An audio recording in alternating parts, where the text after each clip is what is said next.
Much like most things in life, real estate has its seasons and its cycles.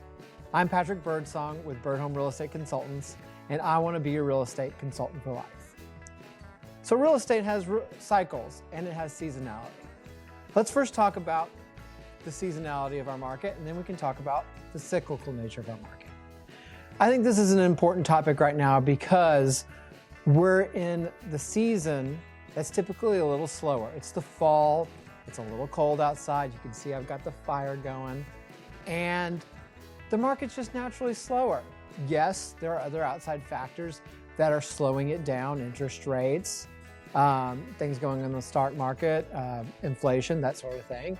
But it's also a natural time for it to slow down for us. And believe it or not, going into the holidays, it's actually a time when sales tend to pick up. Most people who are relocating for work tend to wait till kids are not in school. So you do see a lot of people relocate during the holidays. And then you see them typically relocate for spring break and summertime as well. And then you get into the new year and you have the New Year's resolution, folks. I am resolved to get a new home because we've outgrown it, or we're empty nesters and we don't need this big of a home anymore. And so you have a natural jump start to the market. And I think we will experience that despite the cyclical nature of where we are overall. And then we get into spring break. And usually spring break, people go out of town, the market's a little quiet. We have South by Southwest in Austin, so that's always a factor.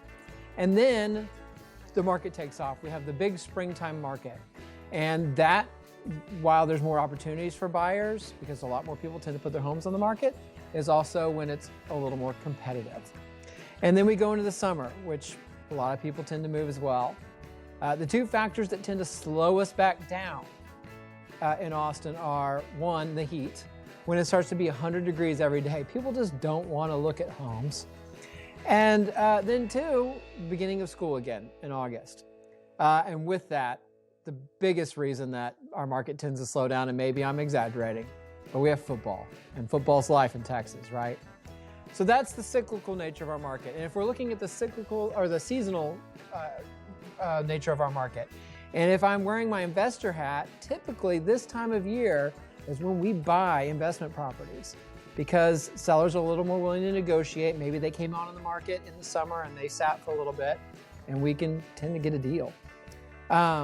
Let's talk about, we've talked about seasonality. Let's talk about the cyclical nature of the market. And when I say cyclical, I'm talking about where we tend to have about a 7 to 10 year uptick in our market, where the market's naturally going up, and then we usually have a 1 to 2 year correction.